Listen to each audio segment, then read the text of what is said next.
Chapter 10. Understanding Intersectionality Through Classism. Nowadays, it's white men who are the victims. This chapter examines class oppression. We explain current economic relations of power, address concepts such as capitalism and socialism, wealth and income, as well as provide common class vernacular. This chapter also addresses the concept of intersectionality as an important theoretical development for understanding the multidimensional nature of oppression. We identify elements of class privilege, name common misconceptions about class mobility, and speak back to dominant classist narratives. Vocabulary to practice using: classism, class vernacular, capitalism, social capital, net worth, intersectionality, meritocracy. Mr. Rich White and Mr. Poor White strike a bargain. Once upon a time there was Mr. Rich White, whose forefathers had become rich by exploiting the land and labor of others. Mr. Rich White realized that in order to stay rich, he had to maintain control over his workers. But how? He looked around and his eyes fell upon the black man. He snapped his fingers. "I've got it," he whispered. He called Mr. Poor White to his office and said, "I've been thinking a lot about you and me, and how hard it is for us to keep our factory competitive and growing so we can make enough money, to keep the business going the way I want it to go, making big profit off of little capital so I can keep you on the job. I have to keep my wages low, you can see that. It's good for me and essential for you, too, for any job is better than no job at all. And whatever is causing the troubles with our economy isn't my fault or your fault, but the fault of those coming here and taking your jobs and acting all uppity like they've been here all along. The thing we can't forget is that whatever our differences, the color of our skin makes us kin. We are made in God's image, and He intends us to lead.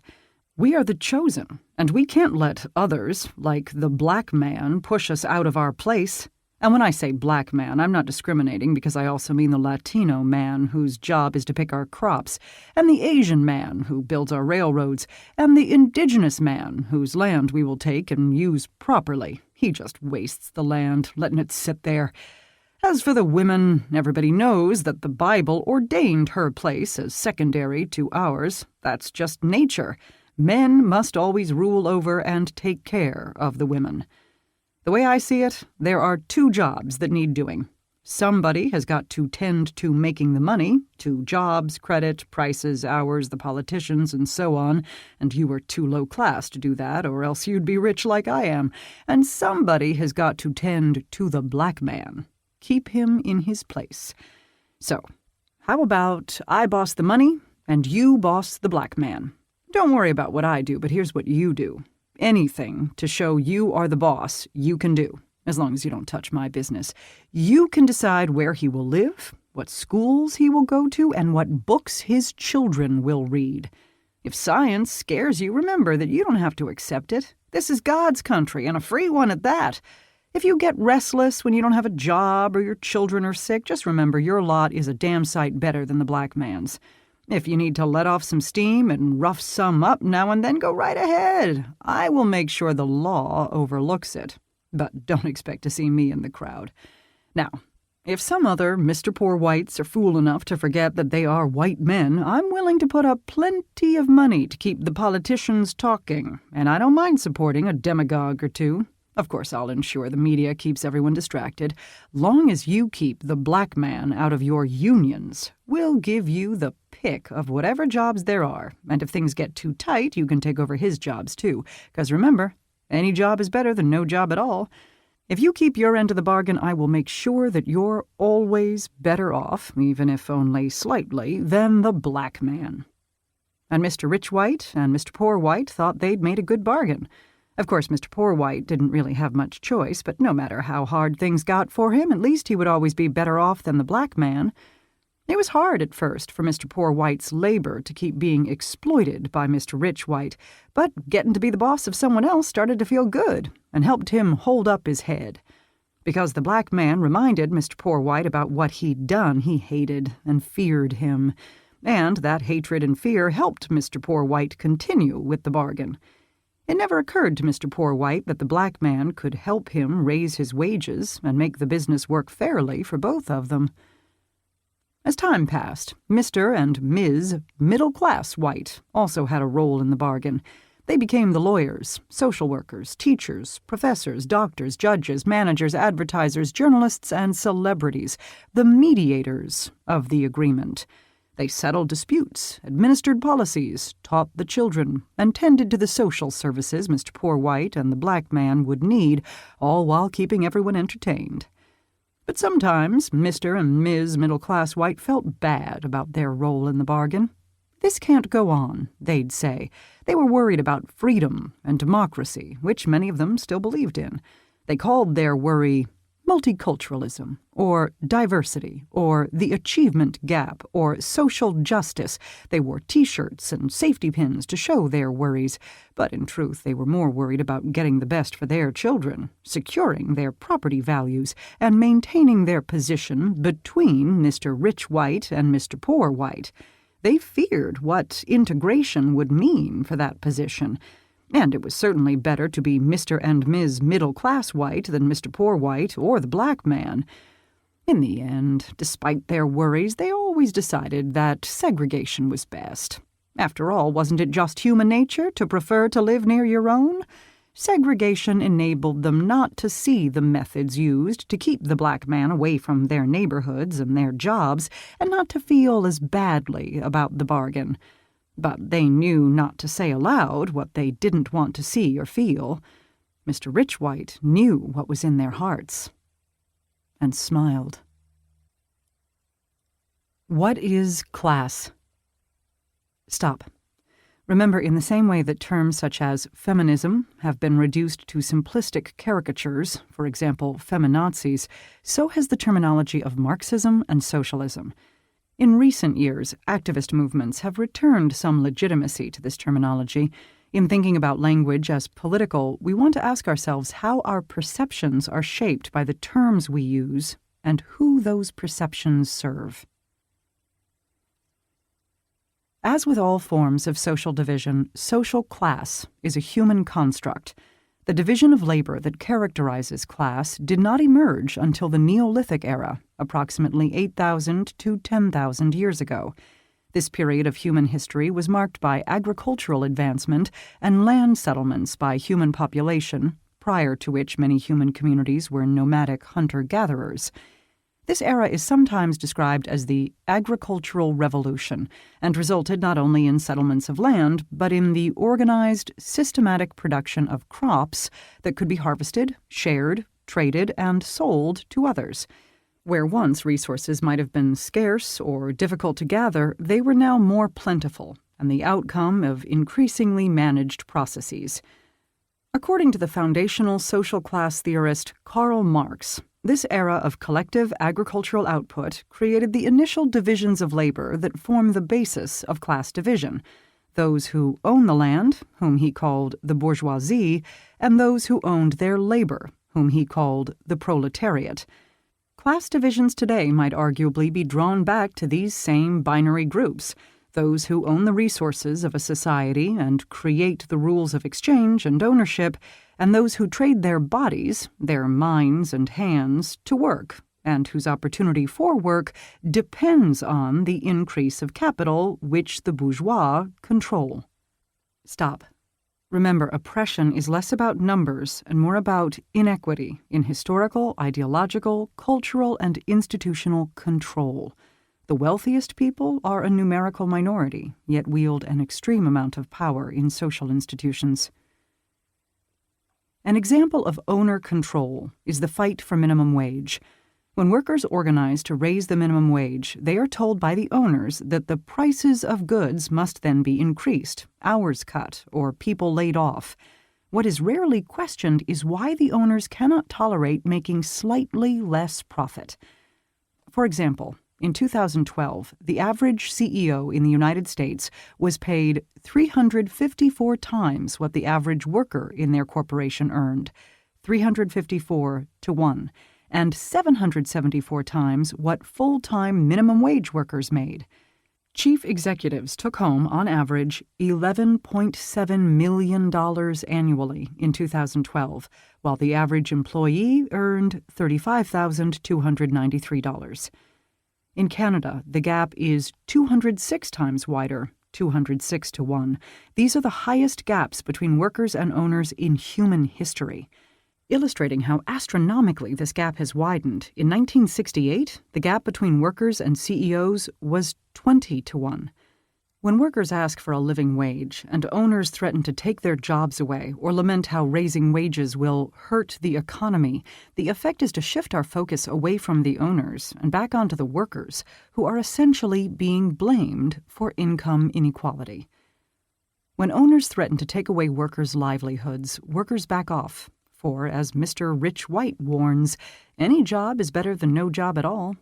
Sometimes owners pacify workers by insisting on trickle-down economics, which is the claim that cutting taxes and increasing benefits for the richest will improve the standard of living for everyone else. The basic idea is that the more money those at the very top make, the more money will trickle down to the bottom. The claim is that in order to ensure that owners make more money, they need to be less regulated and less taxed than workers are, and this will result in more jobs being created, higher wages for the average worker, and an overall upturn in the economy. However, data from the past 50 years strongly refutes the argument that cutting taxes for the richest will improve the economic standing of the lower and middle classes. Data compiled by the American Federation of Labor from the Organization for Economic Cooperation and Development shows the ratio between average workers and their CEOs' annual pay in U.S. dollars. Until the mid-1990s, income polarization in Canada and the United States remained relatively stable. However, since then, the gap between the richest and poorest has widened immensely. In other words, the rich got richer, the poor got poorer. Here are some examples. Since 2015, the richest 1% has owned more wealth than the rest of the planet. 8 men own the same amount of wealth as the poorest half of the world. Over the next 20 years, 500 people will hand over $2.1 trillion to their heirs, a sum larger than the GDP of India, a country of 1.3 billion people. The incomes of the poorest 10% of people increased by less than $3 a year between 1988 and 2011, while the incomes of the richest 1% increased 182 times as much. In Bloomberg's daily ranking of the world's 500 richest people, the world's wealthiest 3 people, Bill Gates, Warren Buffett, and Jeff Bezos, all white American men, have total net worths of $85, $79, and $73 billion US dollars, respectively. By comparison, the 2015 GDP of Sri Lanka was $82 billion. Luxembourg was $58 billion, and Iceland, $16 billion. The world's 10 richest people are all men. 9 of 10 are white men. Had growth been good for the poor between 1990 and 2010, 700 million more people, most of them women, would not be living in poverty today. In 2015-2016, the world's 10 biggest corporations together had revenue greater than that of the government revenues of 180 countries combined. Estimates are that 21 million people, most women and girls of color, are forced laborers, generating an estimated $150 billion in annual profits for corporations. Canada and the United States have among the widest gaps between the rich and poor. In Canada, between 1976 and 2010, the top 20% of income earners had their income rise by 29%, while the bottom 20% had their income fall by 23%. In the United States, over the last 30 years, the growth in the incomes of the bottom 50% has been 0, whereas incomes of the top 1% have grown 300%. When we think about what class positions we hold, we might initially focus solely on economics, that is, being rich or being poor. In other words, how much money each of us has or earns. This is an important element for understanding social class, and income distribution is among the most available statistics collected. However, income is not the only element that forms our class positions. Class is also, and perhaps primarily, about political power, the ability to influence policy, control capital, and shape institutional structures. For example, the ruler of a nation-state might draw a relatively modest income. The Prime Minister of Canada's salary is $170,000 Canadian dollars, while the U.S. President's salary is $400,000 US dollars. These are likely salaries that few of us will ever see. However, this is not the primary source of their power. There are people earning much higher incomes. Yet both of these men have a great deal of political power that lies in their ability to influence social and institutional policy. Very few among us will ever have access to this kind of political power. Global activist movements, such as Occupy, have made the 1% more visible, helping to uncover the relationship between economics and political influence. Thus, thinking about class requires that we consider together issues of income and issues of power. Occupy. Also, Occupy Wall Street, Occupy Movement. The Occupy movement is an international socio-political movement against social and income inequality and the lack of real democracy, full participation by all and representation for all around the world.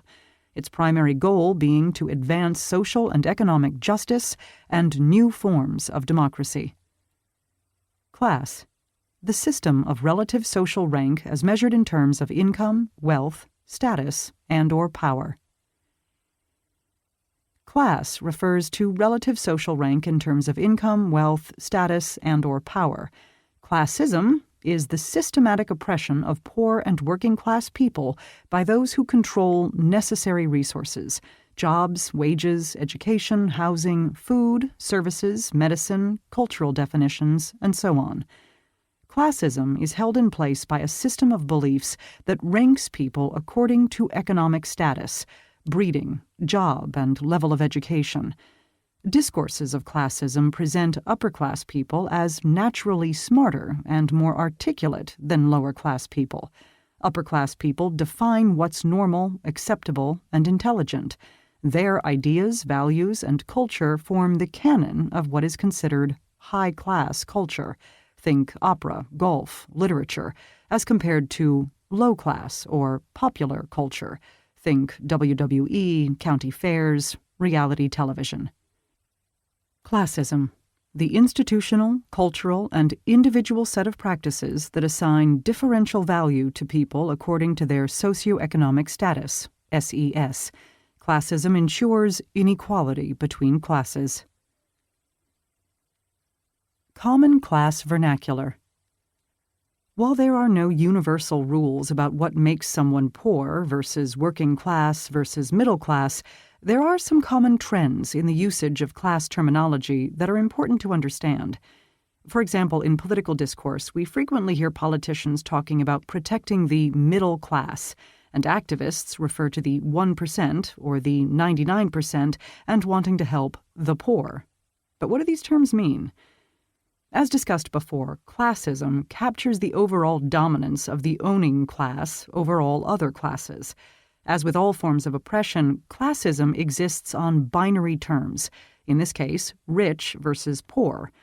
Yet actual measures of class are often tied to measures of income distribution, which is a spectrum. These measures of income distribution are complex, but overall refer to average family incomes in a given geographical context, as well as the gap between those at the very top and bottom of the range. While these official class measures are typically organized around income distribution and shape what constitutes the middle class, often also called average income families, class is a more complicated landscape than the average, the highest, and lowest on the spectrum. Depending on the framework being used, there are anywhere from 2 to 12 to dozens of class groupings you may have heard of. At the same time, dominant culture provides only a handful of class categories to fit ourselves into. The categories made available to us through language are sometimes referred to as class vernacular. In Canada and the United States, there are typically three broad class categories in our class vernacular: the owning class, the rich; the middle class, the middle; and the working class, the poor. What this class vernacular reveals is that class positions are relational. The boundaries between these categories can shift. A family designated as working class in the 1950s might be designated as low income in the 2000s. Class positions are fluid, much like gender existing as a spectrum rather than a binary with two sides. Some scholarship defines class as a spectrum. This allows us to include additional groups in order to acknowledge different lived experiences. For our purposes, we will focus on the following four class groups. These capture the broad groups in Canada and the United States that are recognizable and in line with income distribution information and social signifiers. They are the owning class, those who inherit wealth and who are not dependent on work for income. They can live on the interests of their holdings. The owning class is sometimes referred to as the ruling class.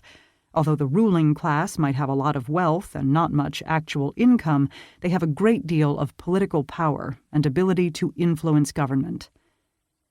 The middle class, those who must use their bodies, hands, and minds to work for income, who have some advanced education beyond high school. Sometimes these are described as white-collar workers, indicating office work, primarily mind work.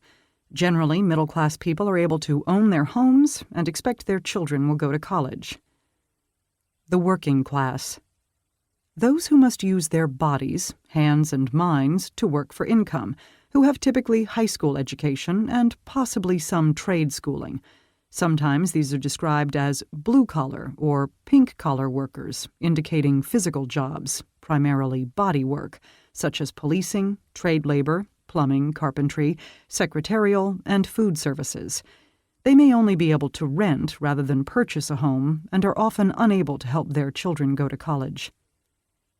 The poor, those who must rely on assistance, such as welfare or other government benefits, possibly chronic or intermittent joblessness, homelessness.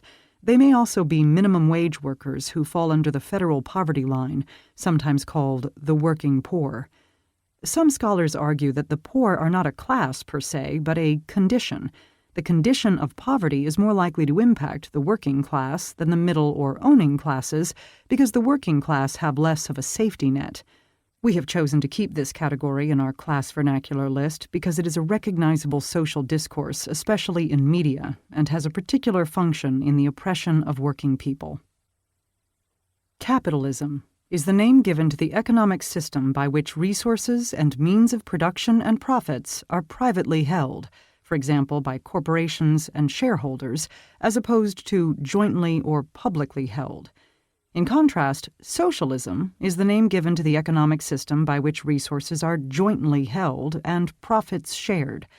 According to Marx's conception of capitalism, capitalism cannot function without inherent inequality built into its system. In other words, in order to maximize profits, the owning class must continuously exploit the labor of workers, make them work more for less, and sell the outcome of their labor for more than they pay for it. And workers must in turn compete with one another for fewer and fewer resources and benefits. Whoever is willing to work for the least wages, benefits, and conditions is the most desirable worker for the corporation. And the more efficient the workers, the more their job security is at risk. If we can get 5 people to do the work that 10 people were doing last year, then company profits increase, and those 5 workers will be more desirable employees to the corporation. Thus, under capitalism, the interests of owners to maximize profits are in tension with the interests of workers to have fair wages, benefits, and a share of the product of their labor, as Figure 10.3 satirizes. The need to make ever more owner-shareholder profit and deny workers' rights has played a fundamental role in the current economic conditions in the United States and Canada, and, of course, elsewhere in the world. Increasing profits have driven the export of jobs and manufacturing to poorer countries, where workers can be paid pennies per day and do not have rights, including the right to take a break. These factories are called sweatshops. Sweatshops. Sweatshops are factories and other manufacturing facilities where workers work long hours under poor conditions and for very low wages. They are characterized as settings where labor laws do not exist and are not enforced. Sweatshops produce many different goods, from toys, shoes, clothing, and furniture to high-tech assembly line items. Wealth versus income. Wealth refers to the value of a family's assets, for example land or stocks, that can increase in value over time. Income refers to the specific amount of money coming into a family's home over a period of time, for example salary. This income can be added to assets or used for needs, for example housing and transportation. Minimal pay, forced overtime, and poor and dangerous health and safety conditions are commonplace in sweatshops employed by companies including Mattel, Disney, and Victoria's Secret. Victoria's Secret employs Bangladeshi and Sri Lankan women who reportedly are expected to sew one bikini every 3 minutes, for which they are paid 4 cents. The bikinis sell for $14. They work 15 hours per day and receive only 1 day off every 3 months.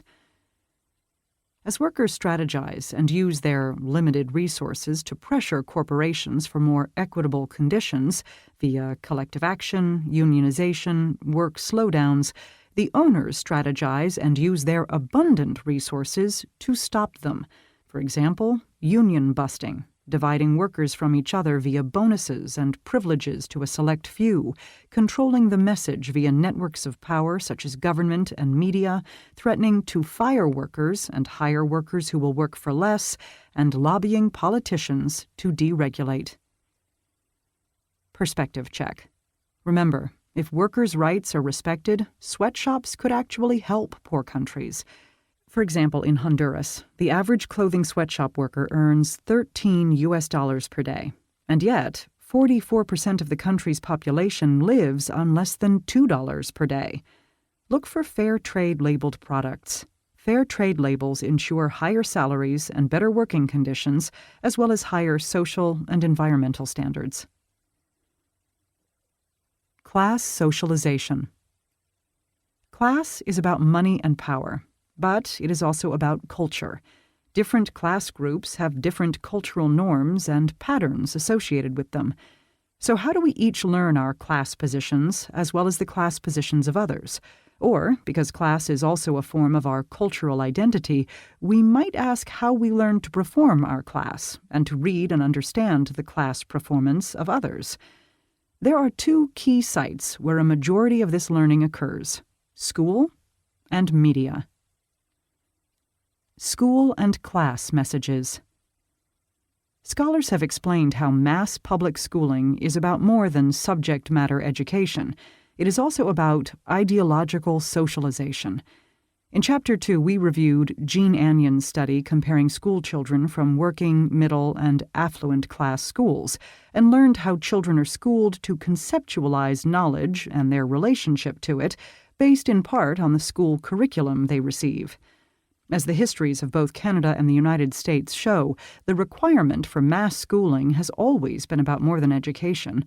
Through both required attendance, for example, via a system of residential schooling, as well as denied attendance, for example, females and racialized children, mass schooling has been in large part a project of mass socialization.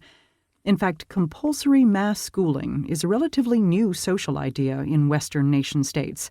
The architects of the compulsory mass schooling that started in the mid-19th century wanted to educate children into a common curricula, a common language, national history, and set of values, in order to become productive citizens of the nation-state.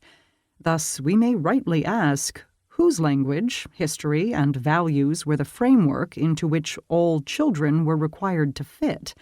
Those who created, implemented, and monitored compulsory attendance in mass public schooling, or those who were forced to attend them. Media and class messages.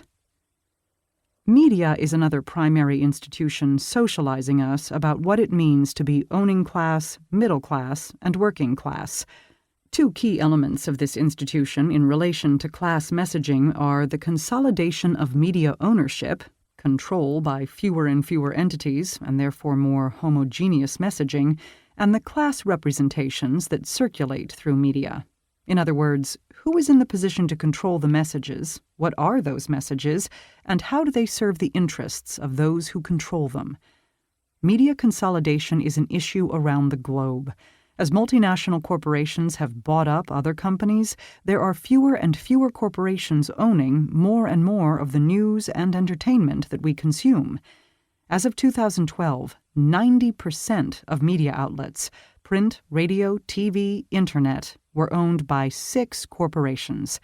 These are Comcast, NBC, MSNBC, Universal Pictures, DreamWorks, Hulu; Walt Disney, Disney Theme Parks, Disney Channels, ESPN, Marvel, Touchstone; News Corp, Fox News, National Geographic, Wall Street Journal, HarperCollins; Viacom, BET, MTV, CMT, Spike, Paramount Pictures, RateMyProfessors.com; Time Warner, CNN, HBO, DC Comics; CBS, MTV, Simon & Schuster, VH1.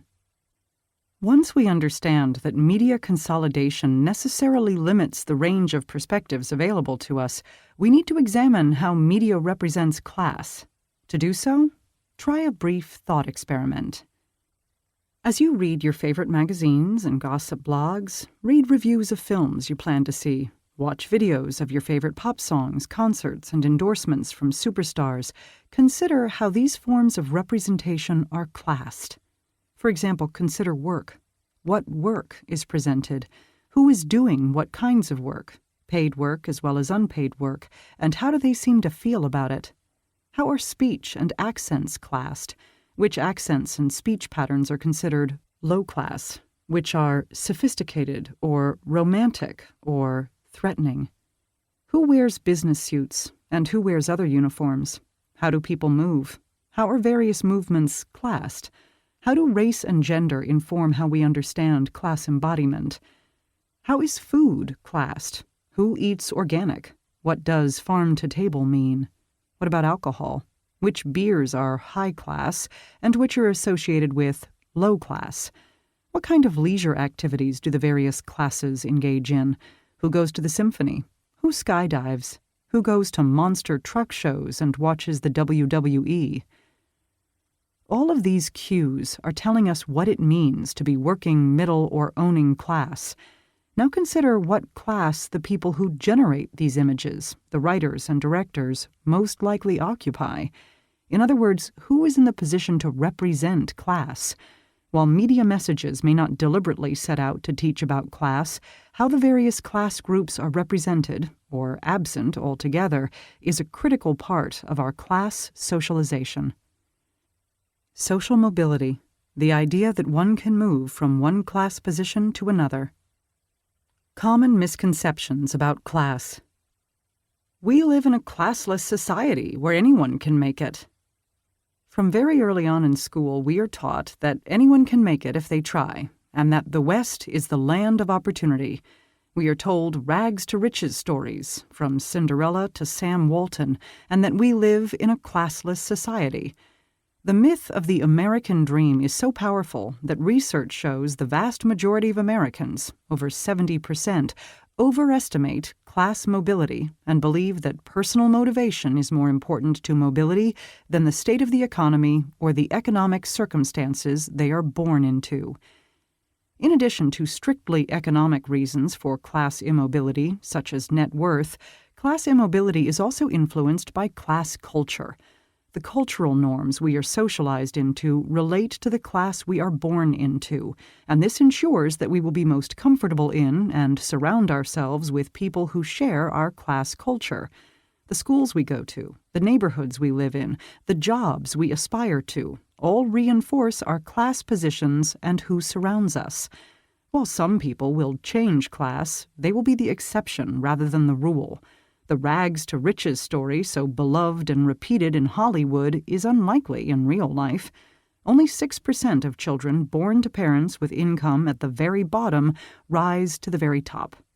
Consider the 10 richest people in the United States in 2016. most, if not all of whom, were already born into the upper classes. Also notice that they are all white men. Now imagine their children. What schools will they go to? Whose children will they be surrounded by? What opportunities will they have? Are they likely to mingle with your children? It is highly unlikely that we will interact across these vast class differences. A rich person can become poor as easily as a poor person can become rich. Because we tend to think of class strictly in terms of how much money we have, we assume that a rich person who loses everything will end up in the same boat as a poor person. But in reality, a rich person does not lose everything when they lose their money. They will still have an internalized sense of entitlement, contacts with other wealthy people they can call upon and network with, knowledge of systems and how to navigate them, and the language and norms of the upper class that will open doors for them.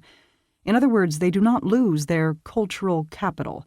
Further, they have much more time before they use up all of their material capital: real estate, antiques, artwork, cars, boats, jewelry, known as net worth. Net worth. All of your assets combined together. When you subtract your debt from what you own, you have your net worth. Education is the key to getting ahead. While certainly there are more opportunities open to people with more education, education itself is also stratified. As discussed in Chapter 2, the kind of education we receive is based on the kind of school we go to, public or private, where it is located, and how it is funded. Within the school are different tracks that offer different kinds of knowledge intended to prepare us for different kinds of careers. If we graduate from K-12 public schools and go on to college, we again enter a system that is stratified.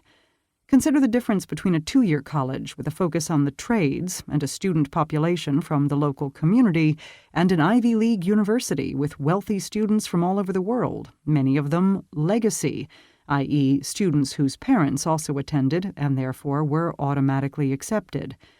Whether you have to work while in college and still graduate with a massive amount of debt or have everything paid for by your family will also impact the outcome of your education.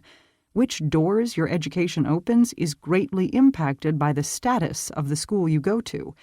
So, while education clearly makes a difference in terms of life opportunities, schooling is a stratified political structure that very predictably and efficiently reproduces rather than eliminates class hierarchies. Sports and sports scholarship offer minorities a way out. The idea that sports are a way out of poverty for poor youth of color is deeply cherished and continually reinforced in films and television. Yet this is an extremely rare possibility. Consider the following. How many openings on professional teams are actually available? Take basketball as an example. There are 5 positions on a team with 7 extra players for a total of 12 players. There are 11 players on a football team. Baseball is played with 9 players. The degree of exceptionality required to make it onto the field for these teams is very high. The possibility of women making it through sports is even more limited, given that their teams do not have the visibility or bring in the kind of wealth that men's teams do. It is also relevant that for the few who do succeed through sports, their run is limited. The average age of retirement for a football player is 35, and they often suffer from lifelong debilitating injuries. The people who really get rich from sports are the owners. In 2016, 28 of 30 U.S. men's professional basketball team owners were white. 31 of 32 men's pro football team owners were white. 32 of 33 men's pro baseball team owners were white. Of the 95 people who owned these teams, 4 were white women. Of the 300 National Hockey League owners, only 1 is not white. While a poor boy from the projects or his small town making it big in sports is a romantic idea, reinforced through countless movies, that dream comes true for an extremely rare number of men of color. It is important to notice how the physical bodies of men of color are seen as potentially valuable and thus worthy of scholarship supports, in this case in the service of our entertainment, but not their minds. This is a key signifier of class position. The lower your class status, the more your body is seen as exploitable. Think about who decides to go to war and who actually does the fighting, who owns the coal mines and who does the mining, who writes the laws and who is on the street enforcing them. Most of the latter are not the upper class. Manual labor literally means working with your hands. We also have to ask ourselves what it means to see sports as a way out of poverty for young men of color, but not other fields, such as law, medicine, or teaching. Class is the true oppression. If we eliminate classism, we will eliminate racism. The point of the opening parable is that class and race are deeply intertwined. Even if Mr. Rich White stopped exploiting Mr. Poor White, we would still be left with racism. Peoples of color who occupy the same class position as white people are still experiencing racism. D'Angelo speaks to this in her personal narrative of growing up poor and white. From an early age, I had the sense of being an outsider. I was acutely aware that I was poor, that I was dirty, that I was not normal, and that there was something wrong with me. But I also knew that I was not black. We were at the lowest rungs of society, but there was always someone on the periphery, just below us. I knew that colored people existed and that they should be avoided. I can remember many occasions when I reached for candy or uneaten food laying on the street and was admonished by my grandmother not to touch it because a colored person may have touched it. The message was clear to me. If a colored person touched something, it became dirty. The irony here is that the marks of poverty were clearly visible on me. Poor hygiene, torn clothes, homelessness, hunger. Yet through comments such as my grandmother's, a racial other was formed in my consciousness, an other through whom I became clean. Race was the one identity which aligned me with the middle-class girls in my school. As I reflect back on the early messages I received about being poor and being white, I now realize that my grandmother and I needed people of color to cleanse and realign us with the dominant white culture that our poverty had separated us from. Poor whites are most often in closest proximity to people of color because they tend to share poverty. Consider the term white trash. It is not without significance that this is one of the few expressions in which race is named for whites. This may be because poor urban whites are more likely to live in proximity to peoples of color. Thus, race is named for poor whites because of their closeness to peoples of color. In a racist society, this closeness both highlights and pollutes whiteness. Owning class people also have peoples of color near them because the latter are often their domestics and gardeners, in other words, their servants, but they do not interact with them socially in the same way that poor whites do. Middle-class whites are generally the furthest away from peoples of color. They are the most likely to say that, "There were no people of color in my neighborhood or school. I didn't meet a black person until I went to college," often adding, "So I was lucky because I didn't learn anything about racism." Focusing attention solely on class oppression rather than ameliorating racism simply serves to deny the realities of racism in the lives of peoples of color and the privileges of whiteness for white people. Anyone who wants a job can get one. While it is likely true that anyone, no matter their level of ability, can get some kind of work, it is not likely that anyone can find work that pays a living wage. In fact, the majority of workers in the United States, 59%, work for hourly wages. Of these, 2.6 million workers earn at or below the minimum wage. As an example of classist ideology, the media most often represents the middle class as the majority, and politicians speak to the concerns of the middle class. Yet the majority of the United States is better defined as working class or poor. The U.S. federal minimum wage in 2017 is $7.25 per hour, or $15,080 per year. The federal poverty level for a two-person household is $15,930. Further, federal minimum wage standards are not guaranteed because states can set their own minimum wages. For example, Georgia's minimum wage is $5.15 per hour, while Alabama, Tennessee, South Carolina, Louisiana, and Mississippi have no minimum wage at all, and employers can pay workers whatever they choose. The federal minimum wage of $7.25 per hour has not been raised since 2010. Between the years 1999 and 2009, it remained at $5.15 per hour. The minimum wage does not include health insurance or retirement benefits, nor does it guarantee full-time work. Further, under Section 14C of the Fair Labor Standards Act, FLSA, employers are able to pay a wage below the federal minimum wage to workers whose work is affected by a mental or physical disability. The ADA does not change this provision. This means that some workers with disabilities can make significantly less than the minimum wage, in some cases even less than $1 per hour.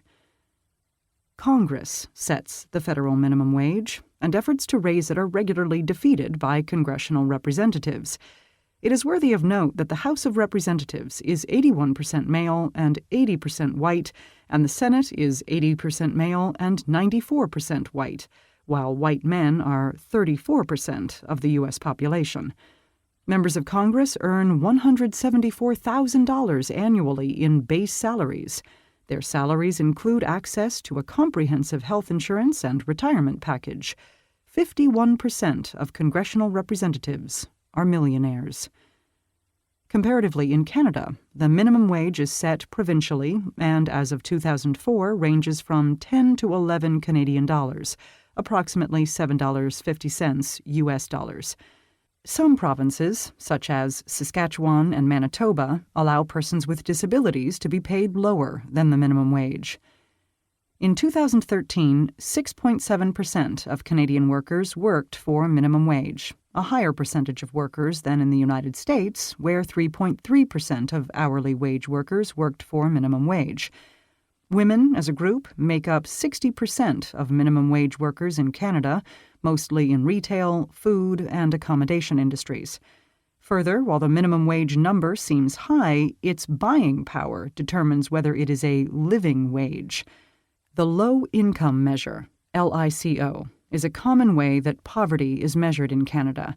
It determines how much income a household must earn to meet its basic needs for food, clothing, and shelter based on the size of the household and the size of the community it lives in.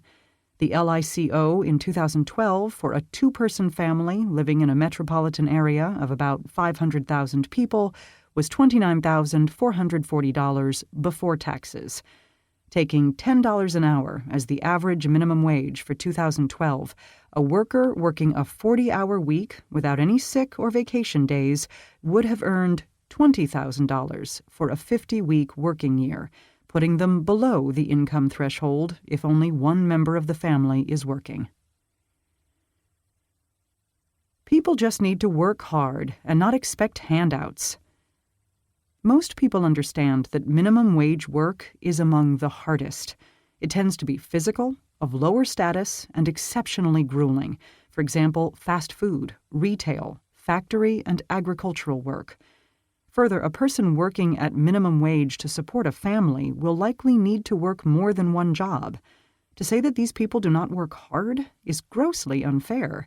Yet their hard work will not typically pay off in the sense of making it. These workers are more likely to come from families with very little net worth to begin with, and without resources such as college degrees, they are less likely to advance. When middle-class people proclaim that they have achieved with what they have because they were taught the value of hard work, we need to ask ourselves whom we believe wasn't taught that value. Further, how are we defining hard work? Is studying for exams in college, which you will graduate from debt-free because your family is paying for you, harder work than working in your college's cafeteria? Another form of hard work that is often not acknowledged is prison labor. The linkages between the exploitation of prison labor and the profits made by private corporations from the prison system, and the ability of corporations to influence how prisons are built, filled, and maintained in ways that benefit them, is called the prison industrial complex. According to a study on corporate profiteering and the U.S. prison system, ALEC, the American Legislative Exchange Council, a powerful conservative lobby group, has over the past 40 years created a highly organized and sophisticated system of lobbying state and federal policymakers on behalf of the interests of its member corporations. Its influence is organized around 1. The drafting of bills such as the Stand Your Ground and voter ID laws, 2. The training of legislators, and 3. Media campaign supports.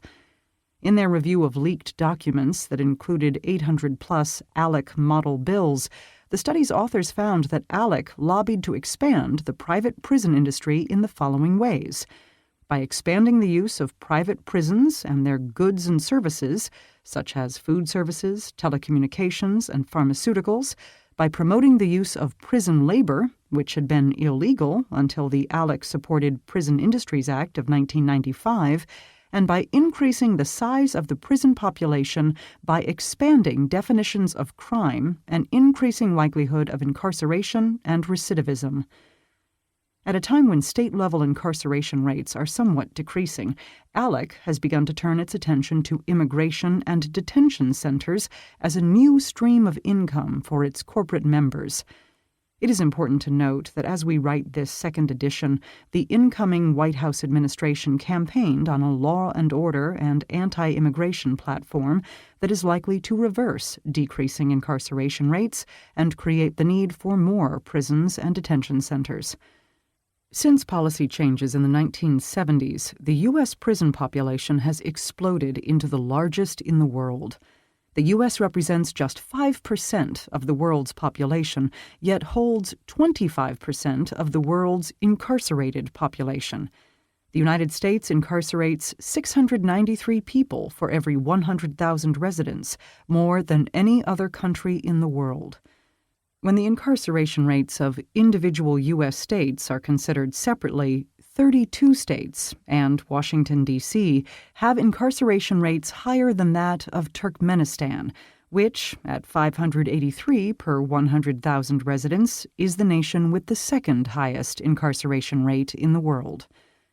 Prison labor has been used in the United States since the late 18th century, with the most popular usage being agricultural labor. The labor of black prisoners has replaced the labor of black slaves, and in many cases to target unionized white workers and break strikes. This has resulted in violent clashes between organized labor and prison labor, and many black prisoners, who have no protections, including no union protections, have died. Until the 20th century, the strength of trade unions was closely related to restrictions on the private use of prison labor. Between 1970 and 2005, the U.S. prison population grew by 700%, mostly due to policy changes such as 3 strikes, mandatory minimum, and truth in sentencing laws. 20 to 25% of incarcerated people are locked up for non-violent drug offenses, despite no change in drug use rates, with blacks incarcerated for drug offenses at 10 times the rate of whites, despite the same rates of drug use. Further, many hundreds of youth are behind bars for technical violations that are not adult crimes, such as truancy. In addition to having the largest incarcerated population in the world, 1.6 million people in federal and state prisons, with another 3.8 million on probation, there are close to 700,000 people held in pre-trial jails. These are people who have not yet been convicted of any crime and thus are legally presumed innocent. This translates to 70% of local jail population, consisting of people who are unable to come up with the bail money needed, typically $10,000, to release them until their case is resolved. The Bureau of Justice Statistics data shows that in 2015, people in jail had median annual incomes of $15,109 prior to incarceration, with white men having the highest incomes and black women having the lowest. Thus, the detention of the legally innocent translates into greater housing of the poor in public jails, creating increased profits for corporations servicing jails while simultaneously criminalizing the poor. In addition to government contracts and the use of public monies to pay for services provided to state and federal prisons, there is also corporate profiteering in the exploitation of prison laborers. Many people are unaware that the use of prisoners' labor is a huge industry. The business of detaining immigrants, refugees, and asylum seekers alone is a $2 billion industry from which private prisons stand to benefit the most from government contracts. For example, the private companies Core Civic and the GEO Group run 90% of detention centers. Corporations with huge financial stakes in profiting from mass incarceration include many of the corporations we are most familiar with, including Walmart, Hewlett-Packard, McDonald's, and many others. The contrast between free world and prison wages is startling.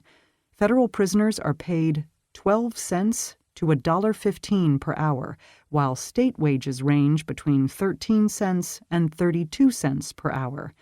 These stand in stark contrast to the $7.25 minimum wage or $13.04 an hour paid to furniture factory workers, or $10.95 per hour paid to textile workers in free world conditions. While not all prisoners are forced to work, most need to in order to afford very basic necessities, including the ability to use a phone to speak to family members, for which they are charged, in many cases by private companies. Further, prisoners who choose not to work may lose the opportunity to reduce their sentences or be otherwise disciplined and can face prolonged isolation in their cells for up to 23 hours per day. Thus, many choose to work in conditions that can be toxic. For example, the BP Oil Corporation hired prisoners to clean up major oil spills, working the men on average 72 hours per week and paying them little to nothing. These prisoners worked with little protection against the chemicals and crude oil, which can damage every system in the body. This creates important ethical questions for those among us who may be reluctant to purchase sweatshop or prison labor-produced goods from so-called developing or third world countries, while having little knowledge about the conditions under which labor is exploited in the United States itself by American citizens. Further, when thinking about the relationship between mass incarceration and corporate profits made from the prison industry, we are led back to the very definition of crime and whose crimes we are most likely to focus on, prosecute, and punish. For example, while Wall Street executives and bankers essentially defrauded and robbed millions of their homes and economic stability through illegal practices and caused a global economic crisis in 2008, they evaded major prosecutions. Not only does this illustrate the social construction of crime and how we perceive, name, and prosecute crime, but it also illustrates how we define work, whose label is visible and under what conditions, and who is seen as working hard and who isn't. We can't understand how these forces work together without considering class in relation to race and gender. This brings us back to the concept of intersectionality. Stop. While some people believe that prisoners should work for reasons such as health, therapy, to learn discipline, a skill, be productive, and/or repay a debt to society, when they work for private, for-profit corporations who do not pay them or who grossly underpay for their labor, their efforts are not going towards self-improvement, the good of society as a whole, their families, or even to victims' families, in cases where victims exist. They are enslaved laborers for corporations earning profits for shareholders. Understanding intersectionality. Intersectionality is the idea that identity cannot be fully understood via a single lens, such as gender, race, or class alone, what legal scholar Kimberly Crenshaw called a single-axis framework. Rather, our identities and the social meaning attributed to them must be understood in their interdependence on one another. Identity is multidimensional. For example, one is not just a woman, but a white, heterosexual, cisgender, able-bodied woman. All of these identities interact in complex ways that shape how this particular woman will experience gender. Prior to Crenshaw popularizing the term, scholars had been writing about the problematics of a single axis of analysis for many years. Many of these scholars were and are Black, transnational, and queer feminists who have problematized the idea that there is a single female experience that feminism speaks to and under which all women can be gathered. In the mid-19th century, at a time of struggle against slavery as well as patriarchy, abolitionist Sojourner Truth advocated for both the abolition of slavery and equal rights for women.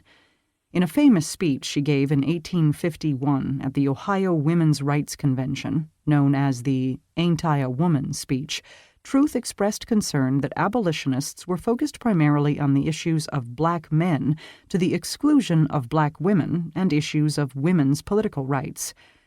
Truth was also concerned with property rights, which most women did not have. In the 1970s, 1980s, and 1990s, many feminists of color theorized about intersectionality, though not always using that term.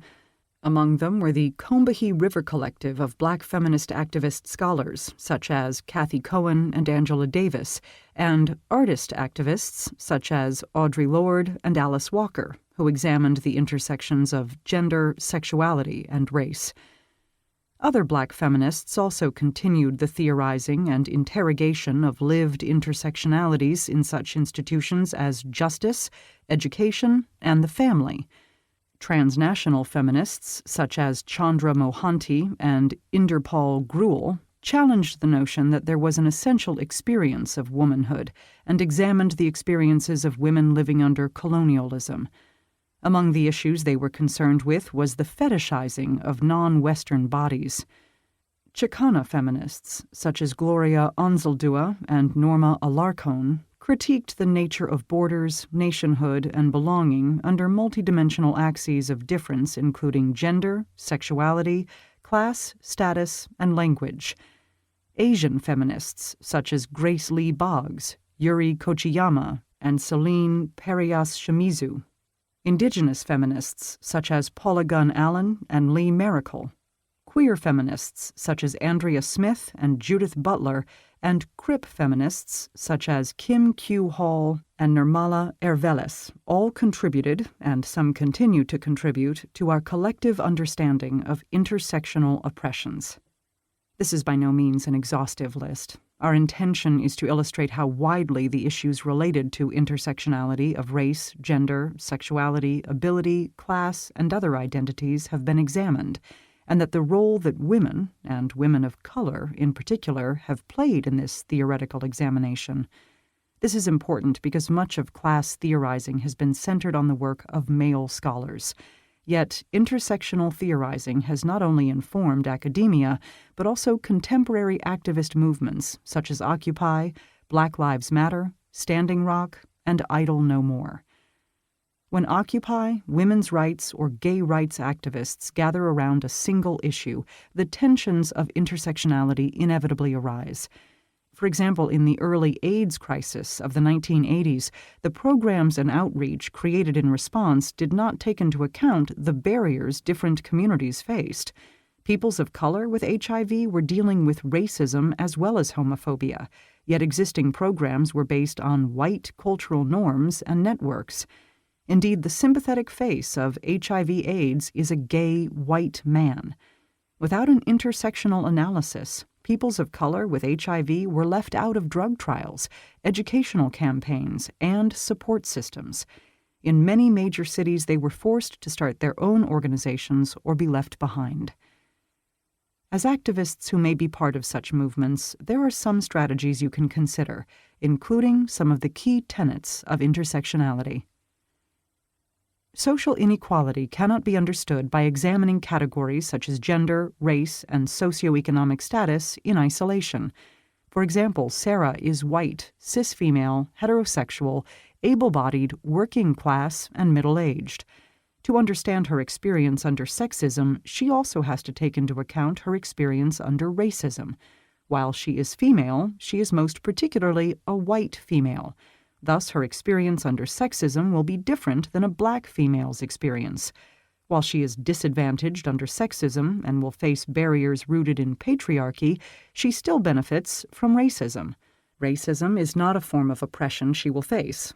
In fact, she will benefit from racism, and these benefits may help her get further ahead in male-dominated environments than women of color. People can experience privilege and oppression simultaneously depending on what situation or specific context they are in.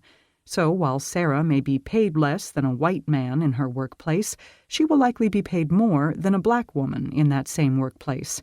While her clothes and toiletries cost more than a man's, even though she is likely to earn less than a man in her same occupation, she won't likely be followed around in the mall under the assumption that she will steal, as her black coworker more likely will be.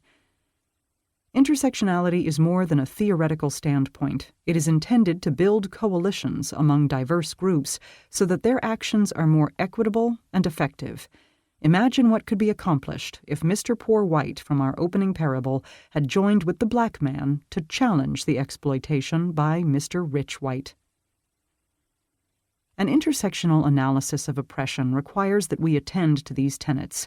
When we want to address a particular oppression, such as classism, we often seek out statistical data alone to inform our understanding of the issue.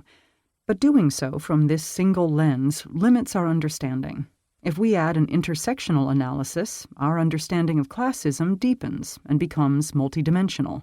This gives us a much more complex and nuanced view and will drive more complex and nuanced interventions. Examples of everyday class privilege. You have class privilege if the following applies to you. You can readily find accurate, not caricatured representations of members of your class depicted in films, television, and other media. Experts appearing on mass media are from your social class. New consumer products are designed and marketed with your social class in mind. If you find yourself involved in a police situation, you can easily hire an attorney to ensure your perspective is heard justly. You can choose to eat healthy food if you wish, and it is readily available. Your eyesight, smile, and general health aren't inhibited by your income. If you become sick in the United States, you can seek medical care immediately and not just hope it goes away. As a child, you were able to participate in organized sports, clubs, music, and other extracurricular activities.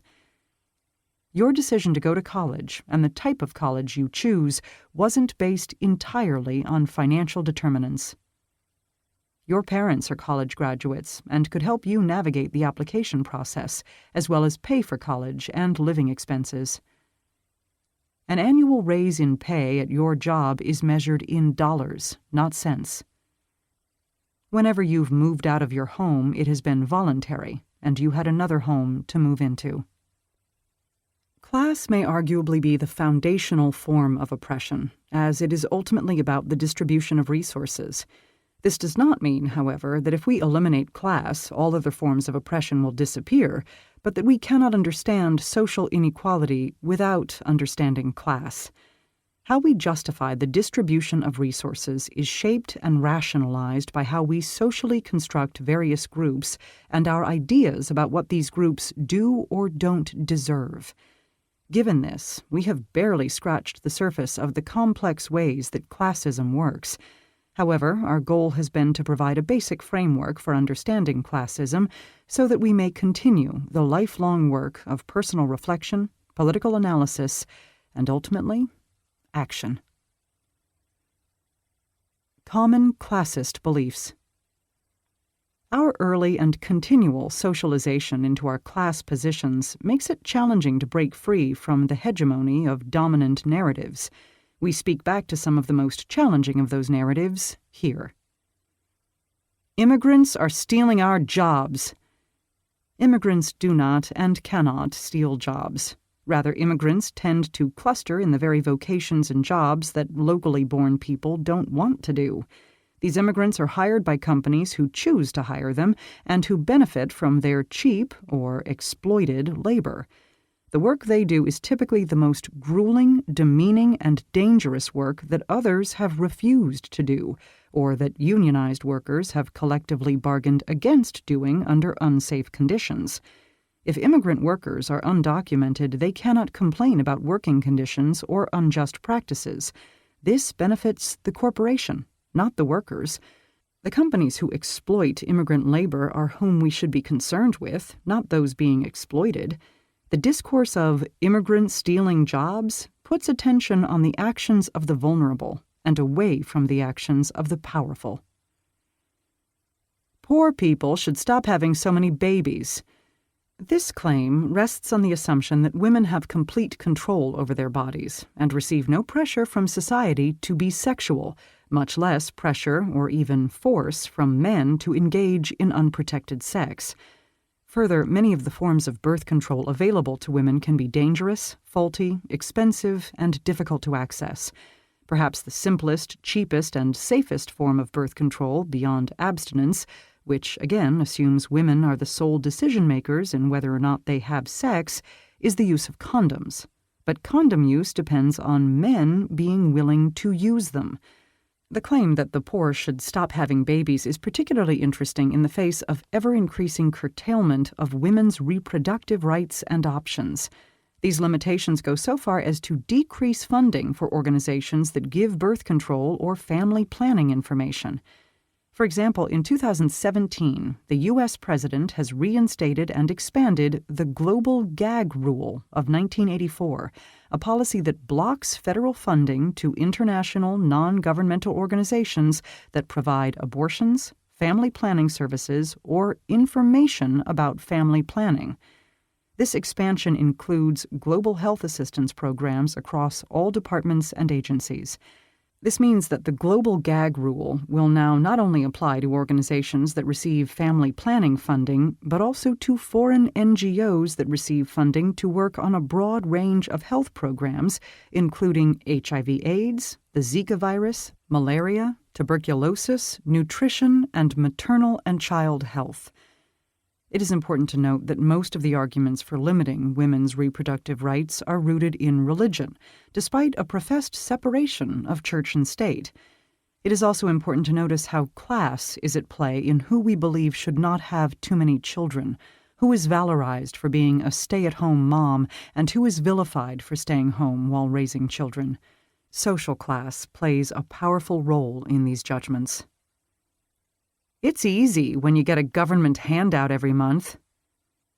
It is a common stereotype that Indigenous people get free money from the government, and that peoples of color, and African Americans in particular, are the beneficiaries of welfare and other handout programs.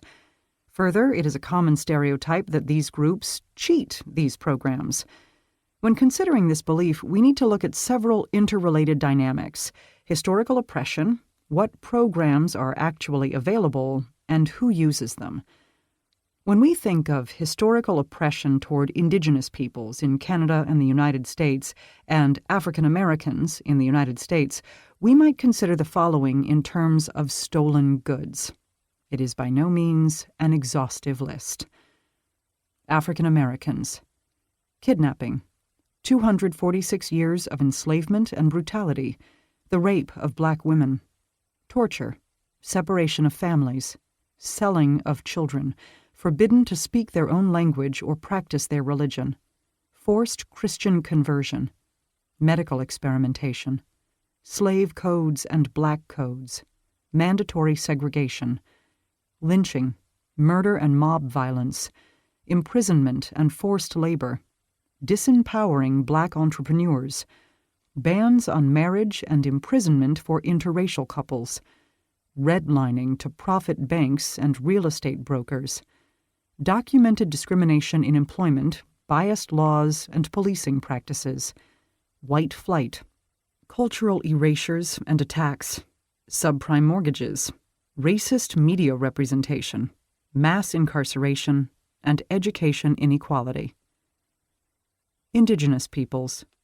Stolen land, intentional spreading of disease, cultural and physical genocide, death marches, rape, forced onto reservations, forced into residential schools, sexual exploitation, separation of families, forbidden to speak their language or practice their ceremonies, torture, forced conversions to Christianity, racist representations in media, literature, and textbooks, broken treaties, cultural mockery through such practices as racist sports team names and Halloween costumes, cultural appropriation, omitted history, educational inequality, mass incarceration, environmental destruction, corporate pollution and resource extraction from indigenous lands, destruction of ancestral territories and sacred burial grounds, stolen artifacts and the display of stolen bones in museums, cultural erasure, profiting from an international tourism industry on the Cowboys and Indians white settler colonial story. The wealth of these two countries absolutely depended, and continues to depend, upon what was stolen from these groups. There is widespread misinformation about what government assistance supports are actually in place and who uses them. For example, many people think that citizens who receive welfare benefits live lives of luxury, and that black people in particular abuse the welfare system. Yet, in fact, to qualify for welfare, officially known as Temporary Assistance for Needy Families, TANF, you need to have income below half the poverty line. In some states, the income limit is much lower. Even then, states have no legal obligation to provide TANF. The amount that the federal government allocates to states for TANF has not changed since 1996. There are 3 times the number of children, 3.2 million, than adults, 1.1 million, receiving monthly TANF benefits. The highest amount of cash assistance from TANF in any state is $400 per month. States can set their own time limits, and no state allows for more than 60 months, 5 years, on TANF for an adult.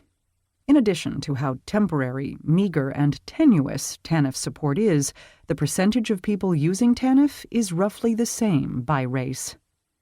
As this book goes to press, the Republican-controlled House of Representatives in the United States has submitted a budget that would drastically cut welfare benefits even further than they currently are. This is socialist propaganda, aka commie crap. There are many political perspectives various people have taken on the issues of inequality addressed in this book. These perspectives can be thought of as ranging on a continuum from nature to nurture.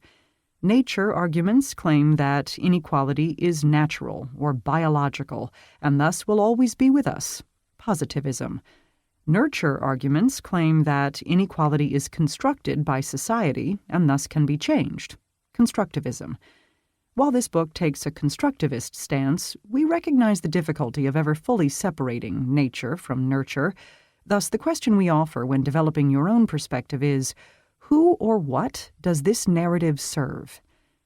Assuming that the person raising this dismissal recognizes that people do in fact occupy different class positions, but is dismissing the explanation that this is due to classism rather than to personal merit, we would ask, whose interests are served by the ideology of meritocracy?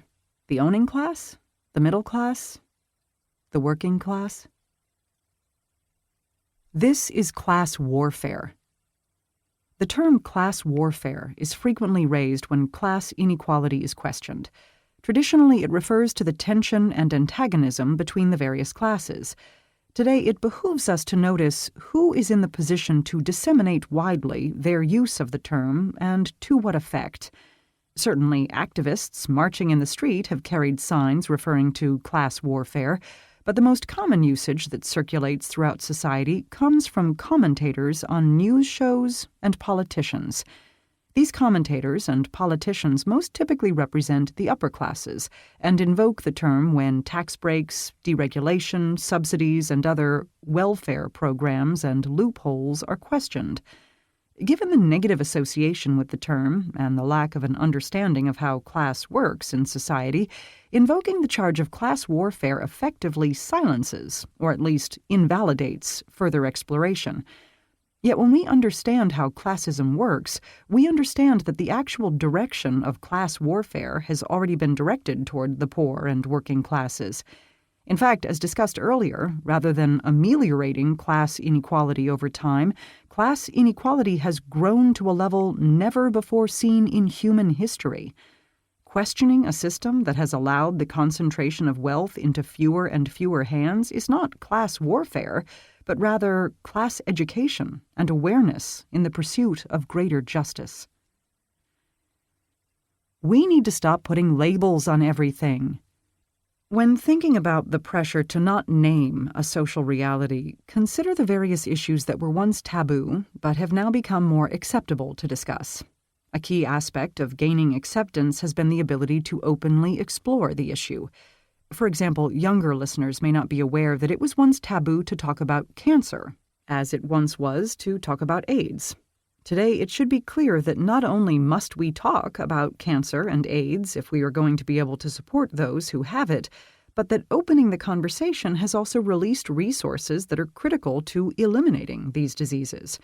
When the stigma was reduced, funding for research was advanced, and as a result, therapies and support flourished.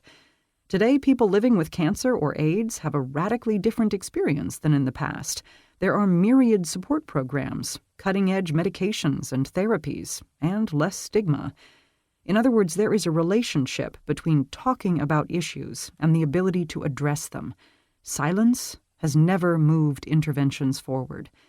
This also applies to issues such as domestic violence, eating disorders, child abuse, and sexual exploitation and assault.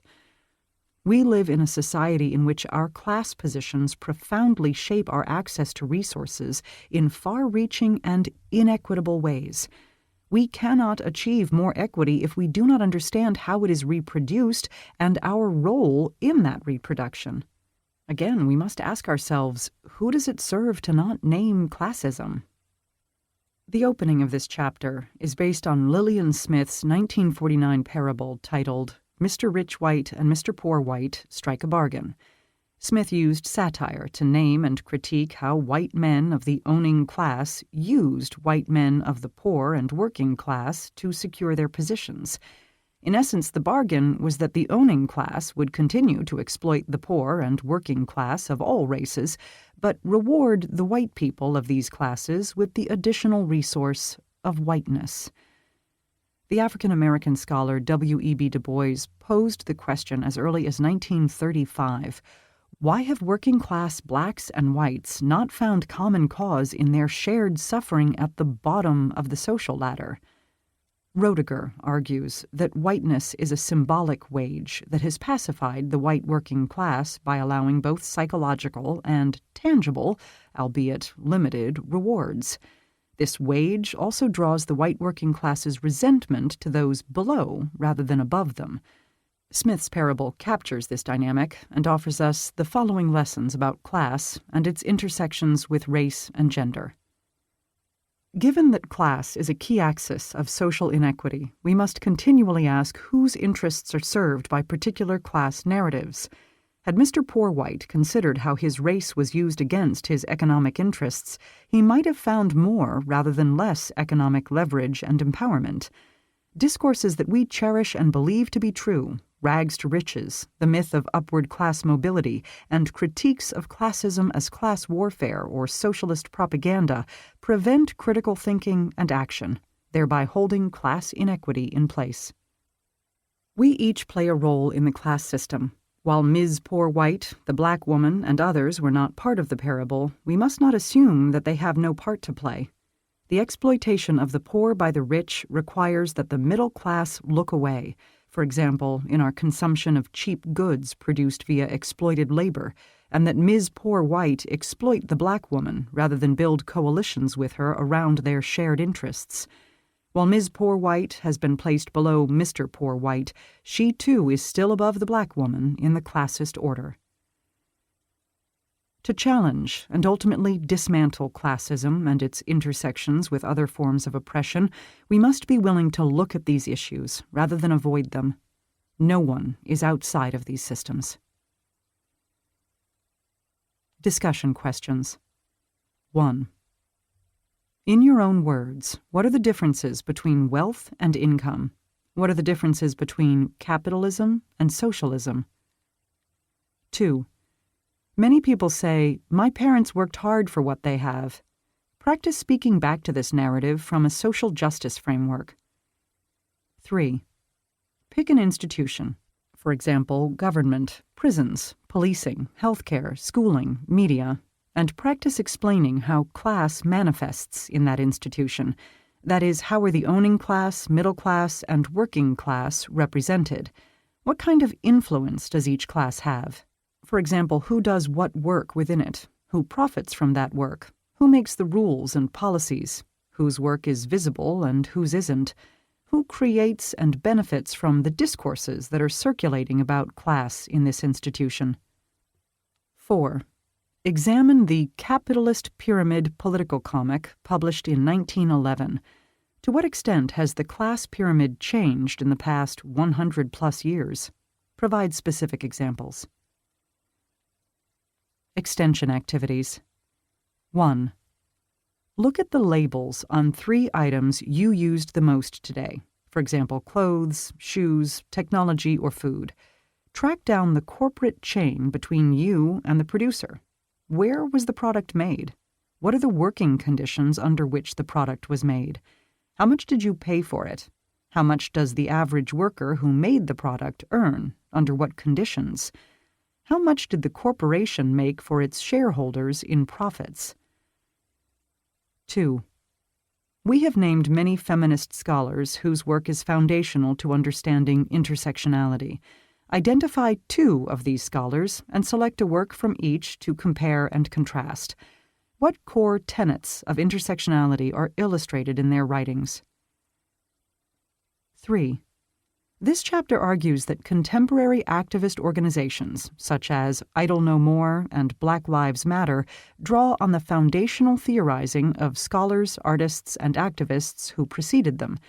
Identify and research the history of other activist organizations that were established prior to the 2000s, for example, NAACP, ACLU, Native Women's Association of Canada, Student Nonviolent Coordinating Committee. Also find and study other nonprofit activist organizations emerging since the 2000s that advocate and operate from an intersectional framework. For example, Showing Up for Racial Justice, Corp Watch, and End the Prison Industrial Complex. In your report, explain the history of the organization, its commitments to intersectionality, and how its activism has changed over time. Patterns to practice seeing. 1. Consider your friends, family, and most trusted business associates. What classes are they from? Do you notice a pattern in the class positions of those in your closer social circles? 2. How do you and the people in your social circles talk about people of other classes? What class assumptions about people are evident in this talk? 3. How are race and gender embedded in the patterns identified before?